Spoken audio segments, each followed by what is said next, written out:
अरे ये क्या, इतनी जल्दी कपड़े बदल लिए? क्या बात कर रहे हैं? मैं तो शाम से यही कपड़े पहने हुए हूँ, इसी लिबास में हूँ। ओह, तो शायद मैं ही सपने देख रहा हूँगा। बहुत अच्छे, खड़े खड़े सपने देखने लगे। जाइए, जाके सो जाइए। रोज अकेले सोते सोते बोर हो गया हूँ।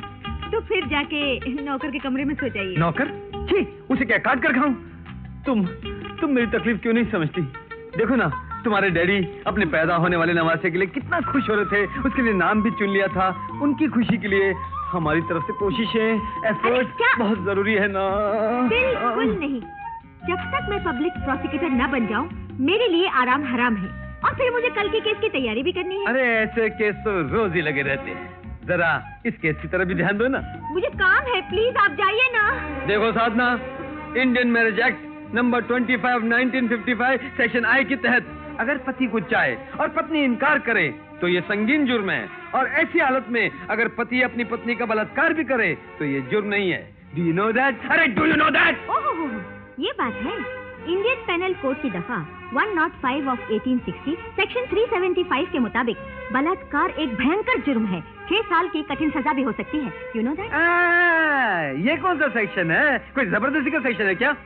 देखो साधना, एक शरीफ आदमी की तरह कह रहा हूँ, इज्जत से बेडरूम में आ जाओ। चलो आ जाओ। नहीं, मैं नहीं आऊंगी। देखिए, बेकार भटकने वाले जानवरों का काम है बच्चे पैदा करना। इंसान का कोई मकसद होना चाहिए, हर चीज का समय होना चाहिए। आपके जैसे मैं बेकार नहीं हूँ। जाइए।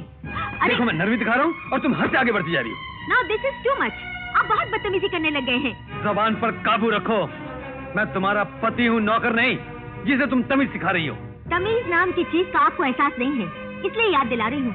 ना खुद काम करते हैं, ना दूसरों को काम करने देते हैं। साधना। यस, बिल्कुल ठीक कह रही हूँ। आपको बिना काम किए खा पी कर आराम करने के अलावा आता ही क्या है? बस जब देखो प्यार, मोहब्बत, औलाद, बच्चे। अरे पहले कुछ बनकर तो दिखाइए, मेरे डैडी की फैक्ट्री चलाकर तो दिखाइए, अपने पैरों पर खुद खड़े होकर दिखाइए, तब मैं आपके बच्चे की माँ बनूंगी, समझे? Good night.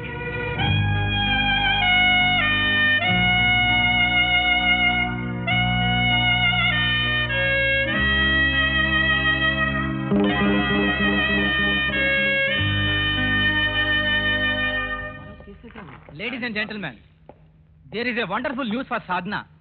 साधना को पब्लिक प्रोसिक्यूटर बना दिया गया है। अभी अभी ऑर्डर इशू हुए। Congratulations, Mrs Sadhna. मुबारक हो Sadhna.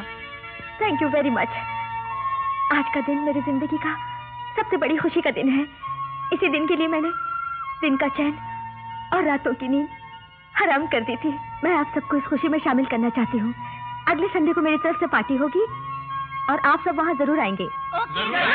Thank you, thank you. जी देखो कौन आया। नमस्ते। बहुत बहुत मुबारक। कैसा गार्ड?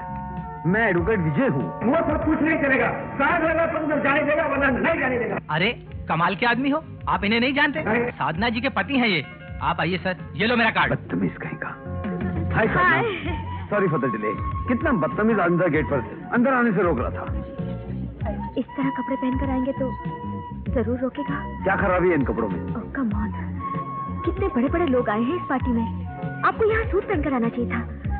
किस तरह परिचय कराऊंगी आपका इन लोगों से? हस्बैंड कहकर? हस्बैंड? ओह, हमारे वो कानून पढ़कर घर में बुद्ध का अवतार बनकर बैठे हैं। उस पर पार्टी में सूट पहनना भी नहीं आता। इस तरह कहूँ लोगों से? Don't argue with me. Hello, excuse me. करना बेटी। नमस्ते। Thank you. आइए आंटी। आदाबर से अमृतलाल जी। सुनिए, आप उधर जाकर बैठिए ना, अमृतलाल जी आ रहे हैं। प्लीज उठिए, जाइए। थैंक्स।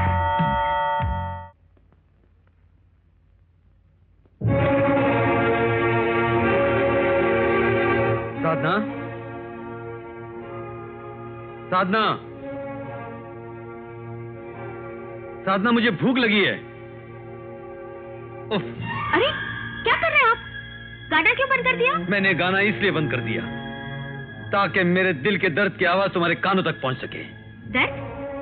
कौन सा दर्द है आपको? क्या तुम्हें एहसास है कि मैंने खाना नहीं खाया अब तक। जी हाँ, आप तो वक्त से पहले ही पार्टी छोड़कर चले आए थे। तो और क्या करता, एक अजनबी की तरफ बैठे हुए लोगों की नफरत भरी निगाहों के नश्तर सहता रहता। आई डोंट अंडरस्टैंड, इसमें नश्तर और अजनबी की क्या बात है? पार्टी हमने अरेंज की थी और हमारा फर्ज था कि हम मेहमानों का ख्याल रखते, उनका स्वागत करते। क्या क्या इस घर में सिर्फ आए मेहमानों की इज्जत की जाती है, अपनों की कोई इज्जत नहीं है? क्या मतलब है आपका? देखो साधना, हम दोनों बचपन के साथी हैं, साथ खेले साथ पढ़े, इसलिए मैं तुम्हारी हर बात बर्दाश्त कर जाता हूँ। लेकिन तुम अपनी हद, अपनी मर्यादा से आगे बढ़ती जा रही हो। ये बात मेरे बस के बाहर हो गई है। साफ साफ कहिए, आप कहना क्या चाहते हैं? जो मेरी पसंद थी, वकालत का पेशा, उसे करने से तो मना कर दिया। अब पति के दर्जे से तो मत गिराओ। तो दर्जे में रहिए, किसने मना किया है? अगर तुम्हारी नजरों में इसे जीना कहते हैं तो मैं वकालत फिर से शुरू कर रहा हूँ। इस घर को छोड़कर दूसरे घर में रहने जा रहा हूँ। इस घर में आपको किस बात की कमी है? इज्जत की कमी है, खुददारी की कमी है। जब तक घर दामाद बनकर रहूंगा, बेशर्मी और बेइज्जती की चोट सहता रहूंगा। इसलिए मैंने फैसला कर लिया है कि खुद अपने पैरों पर खड़े होकर, रूखी सूखी खाकर इज्जत की जिंदगी गुजारूंगा। अपने पैरों पर खड़े होकर रूखी सूखी खाना आप ही को मुबारक हो। रूखा सूखा खाने की आदत न मुझको है, न मेरे खानदान में किसी को है। समझा? तुम मेरे साथ रूखी सूखी खाकर नहीं जी सकती, तो फिर अमीर घराने की लड़की होकर मुझ जैसे गरीब मामूली लावारिस इंसान के साथ ब्याह क्यों किया? सिर्फ फैशन के लिए, या मांग में बाजार से खरीदा हुआ सिंदूर भरने के लिए, या समाज में अपने आप को शादीशुदा कहलवाने के लिए? और अगर मैं तुमसे पूछूं कि तुमने मुझसे शादी क्यों की, मेरे बाप की कमाई हुई दौलत पाने के लिए? नहीं चाहिए तुम्हारा धन, तुम्हारी दौलत। इसीलिए सोचता हूं इस घर को छोड़कर चला जाऊं। तुम मेरे साथ आओगी या नहीं? पत्नी होने के नाते तुम्हारा हुक्म मानने से पहले मैं अपने डैडी के विचारों को जान लेना जरूरी समझती हूँ। तुम्हें पिता चाहिए या पति चाहिए?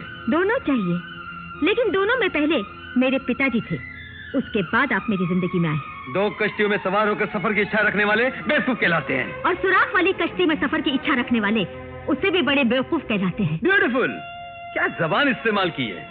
खुले शब्दों में कहे बगैर कितनी आसानी से तुमने अपने दिल की बात कह डाली। मैं एक सुराख वाली कश्ती हूँ, यानी एक निकम्मा इंसान जिसके पास सर छुपाने के लिए ना कोई घर, ना जिंदगी का कोई मकसद। तुम्हारे ही घर में तुम्हारी टुकड़ों पर पलने वाला और जिंदगी की धूप से बचने के लिए तुम्हारी छांव में जीने वाला एक बेगैरत इंसान हूं, यही ना? ऑलराइट साधना, एक दिन यही सुराग वाली कश्ती तुम्हें जिंदगी बचाने वाली लाइफ बोट बंद कर दिखाएगी। तुम जिस घास के तिनके को हकीर समझती हो, वही तिनका एक दिन तुम्हें डूबने से बचाएगा। यह बेसहारा इंसान एक दिन तुम्हें सहारा देगा। यह बिना परछाई का सूखा पेड़, एक दिन इसी सूखे पेड़ पर तुम अपना घोंसला बनाने आओगी।